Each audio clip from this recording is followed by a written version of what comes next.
All right then, welcome back. This is Business Center and my name is Kelvin Nyakundi. And of course today we are discussing about Smart Shamba mobile app. And before we continue, I'm going to remind you our question of the day is, when was mobile technology introduced? When was mobile technology introduced? Remember to engage with us on all our digital platforms. We are live at Metropole TV KE, and we will sample some of your comments as we continue with the show. And I had told you earlier that we will be joined by Tobiko Samuel. He is here. He is the founder of Smart Shamba mobile app. Welcome to the show. Thank you. How are you? I'm doing very well. All right, let's get right into it. Let's begin by you telling us more about Smart Shamba and what it does, and maybe how did you begin with this? Yeah, thank you, Kevin, and thank you for having me. Okay. My name is Samuel Tobiko Nemasia, and I'm the co-founder of Smart Shamba.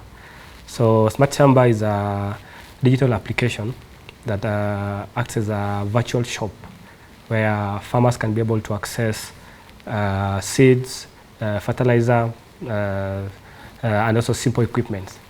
Smart Shamba has been developed by a social enterprise that's Smart Shamba, and the enterprise works with communities that live in arid and semi-arid areas that are exposed to shocks of climate change. So we came in to design solutions that help them to cope with some of these challenges. And one of them was being able to access quality inputs and also to adopt to alternative food production practices that are climate smart. Yes.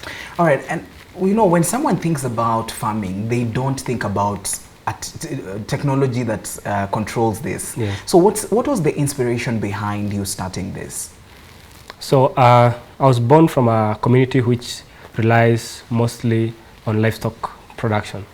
And over the years, the environment, due to climate change, and also reduction in land sizes has made the practice unsustainable. So many communities that rely on livestock keeping are in danger of losing their livelihoods and sometimes even dying. So out of that, me and my co-founder thought about different ways we can be able to support my community and also other communities that are in the same situation. So among different solutions that we were thinking about was on one that became a very top priority for them was how can they be able to learn about which other ways they can afford nutritious food, and also how can they be able to ensure their livelihoods are resilient. So we thought about where they live, which is deep rural areas, where accessibility is very small and also connectivity is also very bad. And we thought a solution that is pegged on a digital platform will actually reduce the cost of operations and also enable us to work even in the most remote areas. That's how Smart Shamba was born. All right, this is really interesting. And now, you said virtual shop.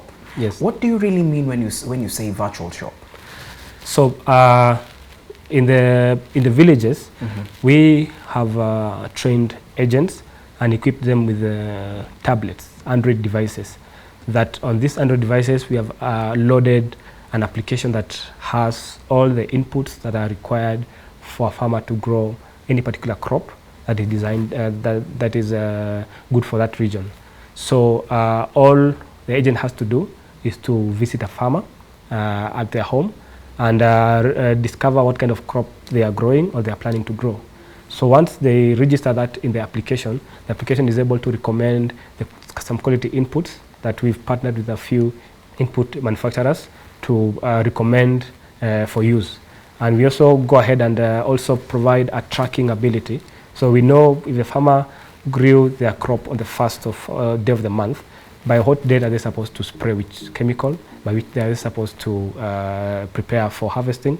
And then eventually we hope that in the future we can also be able to link them to the market. Yes. And this app, is it available only on on maybe Google only, or it's all over the other platforms that people get apps from? Yes, so at the current position, our application is available for distribution, but we're still going through the prerequisites for it to be uploaded on Google App Store. So I think in the next 2 or 3 months we should be up on Google App Store as well. And we're also designing a user interface for the farmer as well, so that a farmer who has an Android device does not need to get one of our agents to be able to access the solution. Okay, Yeah. so therefore the ones that you give the farmers Yes. are specifically made in a way that it's now loaded into that device, Yes. and then it's given to the farmers. Yes, yes. So there are different ways we can distribute that, but right now it's being distributed as an APK file that can be sent on WhatsApp as a file, and once the farmer receives it, they can be able to install it by themselves onto their application.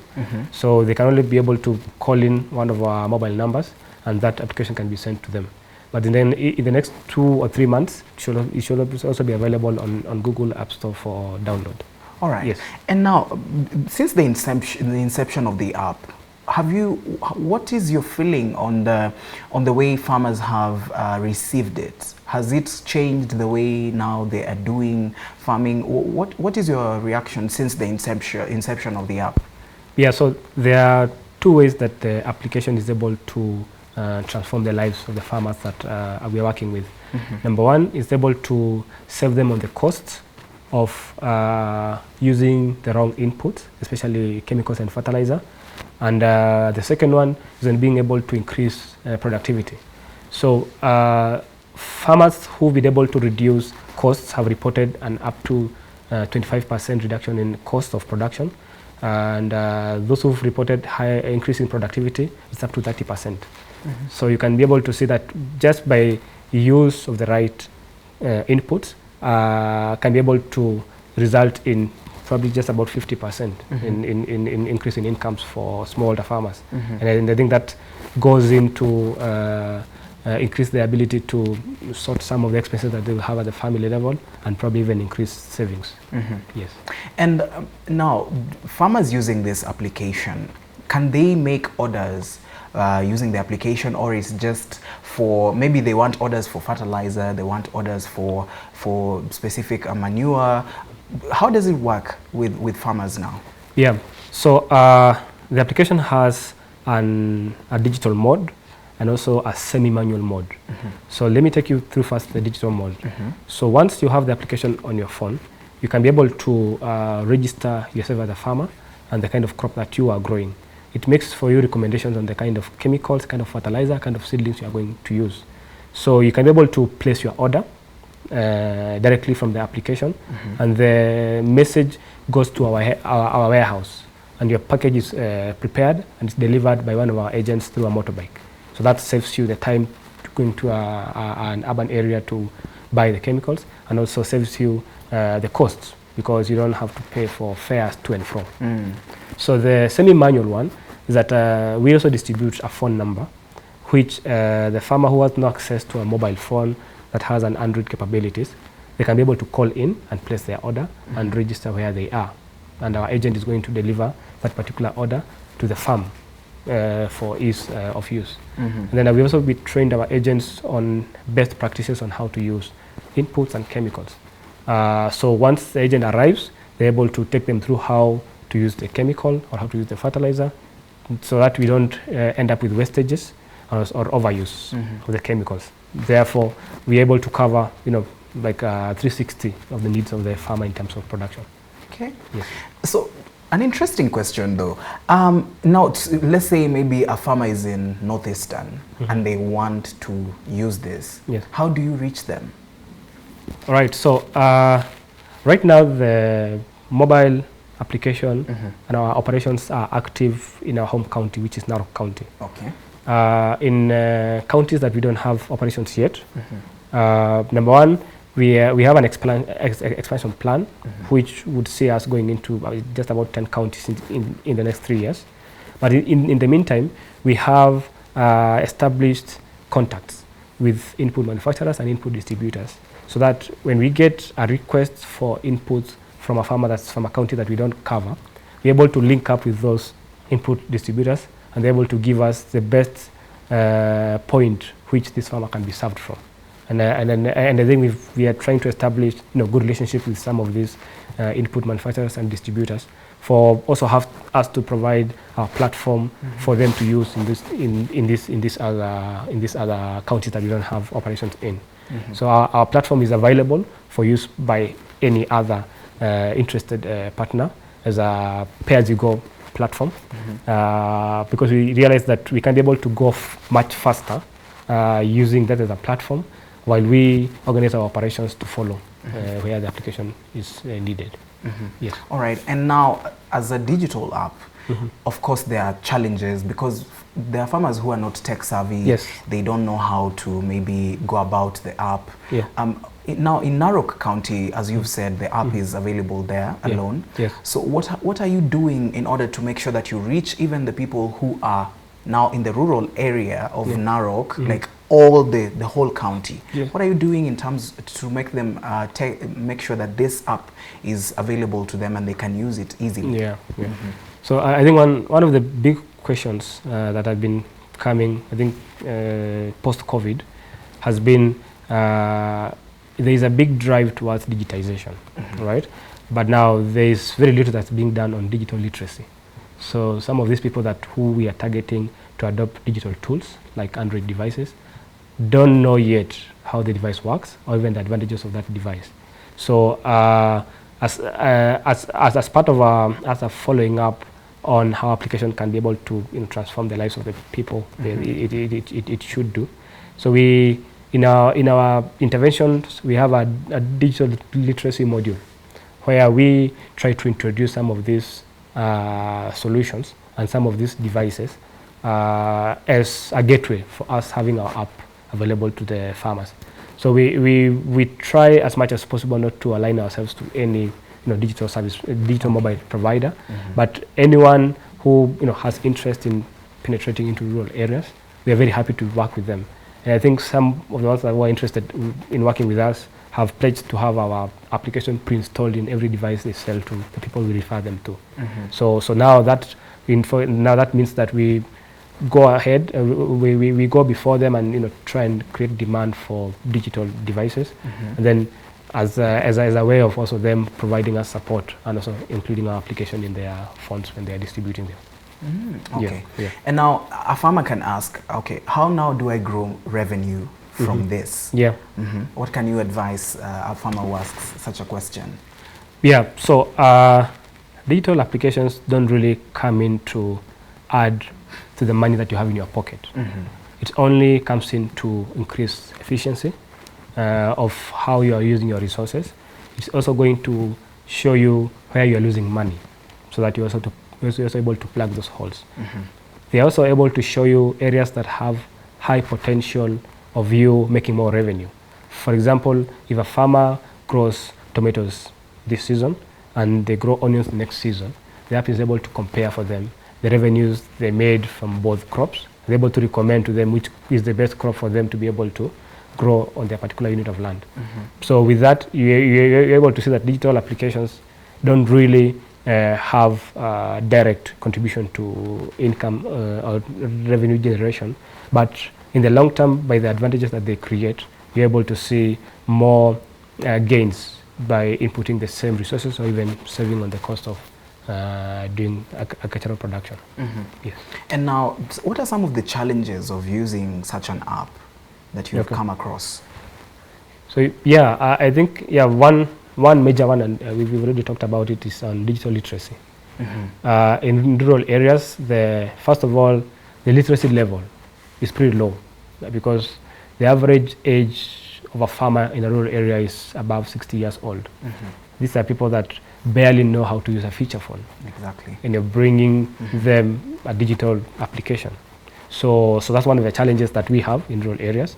And number two is accessibility, because we try to reach these areas with our services, but now some are deep rural, have very poor infrastructure, and sometimes even very risky to send our agents over there. So the areas that still have wild animals roaming around, so you can't have your agents going out there past some hours of the day. So those are a few of the challenges that we face. But just to add to that is the cost of using digital applications, because once you buy an expensive Android phone, because compared to a feature phone, Android devices are much more expensive. Yeah. There's also the cost of data, which is very expensive here in Kenya. So you realize that someone spends more money using a digital application than they even use to make a call to their relatives or to whichever one they are working with. So that's why we took a step back and asked ourselves, for those communities and those people who are not ready to take up a digital application, can we also be able to serve them? So that's why now we provided them with a mobile number, which we printed in a card, which we distribute, so that if you don't have an Android device, you can also use this and call in.